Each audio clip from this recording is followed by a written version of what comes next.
चाहे सब कुछ छोड़ना पड़े, लेकिन मुस्कुराना और उम्मीद कभी मत छोड़ना। हेलो दोस्तों, मैं आपका दोस्त एवं होस्ट अतुल दुबे आपके अपने YouTube चैनल युवा स्वाभिमान संगठन पर आपका स्वागत करता हूं। आज हम बात करें wrestling legend dead man the Undertaker की। डियर फ्रेंड्स, वीडियो शुरू करने से पहले मैं आपको बता दूं कि आप हमारे YouTube चैनल पर नए हैं तो लाल वाली सब्सक्राइब बटन को जरूर दबाएं और बेल आइकन को दबाना ना भूलें, ताकि हमारे वीडियो की लेटेस्ट अपडेट जरूर आपको मिले। WWE का मौत का सौदागर डेड मैन। एंट्री होते ही अंधेरा, नीली रोशनी में घंटों तक डरावनी आवाजें, इतना सुनते ही दर्शकों के पसीने पसीने हो जाना। अब न रिंग में अंधेरा होगा, न डेड मैन की एंट्री होगी, न अब डरावनी आवाजें सुनाई देंगी और न ही पसीने छूटेंगे, क्योंकि अब द अंडरटेकर से जुड़ी हम वो बातें बताने जा रहे हैं जिसका आपको काफ़ी समय से इंतजार था। अंडरटेकर 55 साल का अंडरटेकर ने 22 नवंबर 2020 को WWE के सभी फॉर्म से, रेसलिंग के सभी फॉर्म से विदाई ले ली है, यानी संन्यास ले लिया है। अंडरटेकर अमेरिका के टेक्सास शहर के ह्यूस्टन में 1965 को जन्म लिया और 1984 से रेसलिंग की दुनिया में कदम रखा।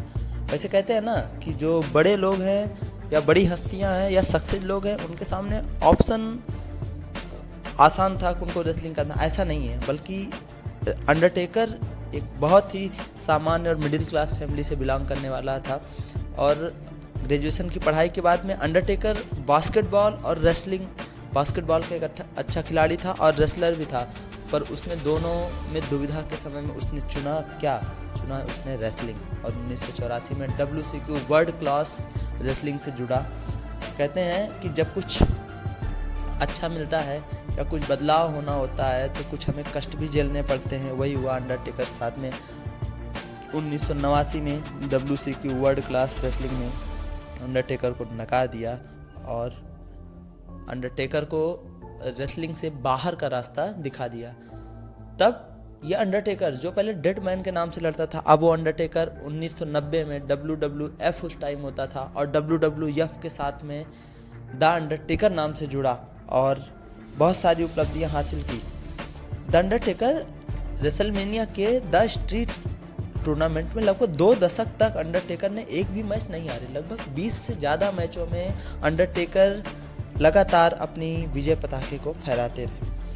अंडरटेकर के विषय में हम आपको कुछ घटनाएं बताना चाहेंगे, जैसे मर के वापस जिंदा होना, कब्र से सीधे एंट्री मारना और लोगों को मार डालना, बिल्ली की तरह मुंह बनाना। अंडरटेकर के विषय में एक अनुश्रुतियाँ भी बहुत सुनी जाती हैं। कहते हैं ना कि अंडरटेकर हर लड़ाई के बाद में वो अपनी रहस्यमयी शक्ति के लिए पूजा करता था, यज्ञ करता था, पर ऐसा दोस्तों कुछ होता नहीं है मेरे हिसाब से।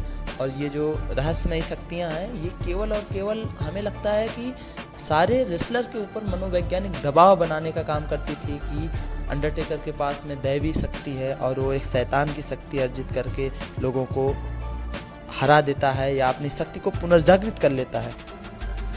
हम आपको बताना चाहेंगे, अंडरटेकर जब पहली बार रेसलिंग की दुनिया में आया तो रेसलिंग की दुनिया में पहली फाइट ब्रूसर ब्राडी के साथ में हुई और ब्रूसर ब्राडी के साथ में उसे पहली बार हार का सामना करना पड़ा दोस्तों। पर दोबारा कभी ब्रूसर ब्राडी अंडरटेकर को हरा नहीं पाया। वैसे कहते हैं ना कि खुद को इतना जिद्दी बनाओ कि मुसीबतें खुद घुटने टेक दें, और वही चीज़ें अंडरटेकर करता था। मोस्टली मैचेज में हम देखते थे कि अंडरटेकर पहले घायल होता था, मृतक के रूप में हमें दिखता था, फिर वो दोबारा वापसी करता था। ये उसकी एक जिद्दीपना थी कि घायल होने के बाद में लड़ना। अंडरटेकर के विषय में एक हम आपको कहानी सुनाते हैं जो आपको बहुत ही मोटिवेट करेगी। रॉयल रंबल में हार, एक ड्रॉप कीपिंग के जरिए उसे बाहर कर दिया जाना।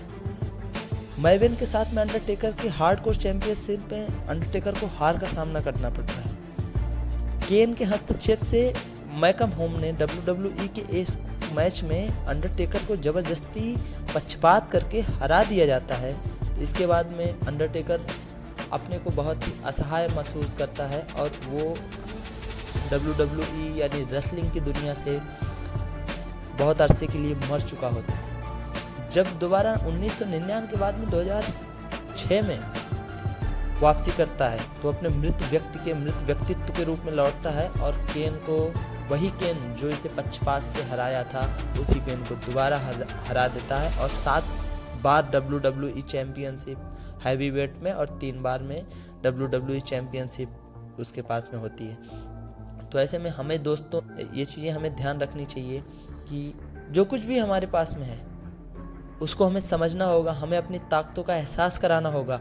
उम्र थका नहीं सकती, ठोकरें गिरा नहीं सकती, अगर जीतने की जिद हो तो परिस्थितियां हरा नहीं सकती। इसको अंडरटेकर ने करके दिखाया और 45 साल की उम्र में पुनः रिंग में वापसी करके 55 साल की उम्र तक WWE में एक गुड रेसलर के रूप में लड़ते रहना और उसके नाम से ही लोगों के कपकपी छूट जाना, ये बहुत बड़ी बात है। और अंडरटेकर ने ये चीज़ें, बहुत सारी चीज़ें उसने अपने जीवन में सीखी, हमें भी सिखाते हैं। कभी भी कोई भी कन्फ्यूजन हो तो आप एक चीज़ चुनिए जो आपको आगे तक ले जाएगी, और कभी भी किसी के दबाव में या किसी के अनमोटिवेट होने से आप जो है डरे नहीं, फिर बल्कि प्रयास करें और वो आपको सफलता तक पहुंचाने का प्रयास करेंगे। थैंक यू दोस्तों। आपको वीडियो अच्छा लगे तो कमेंट में ज़रूर बताएं। Thank you so much.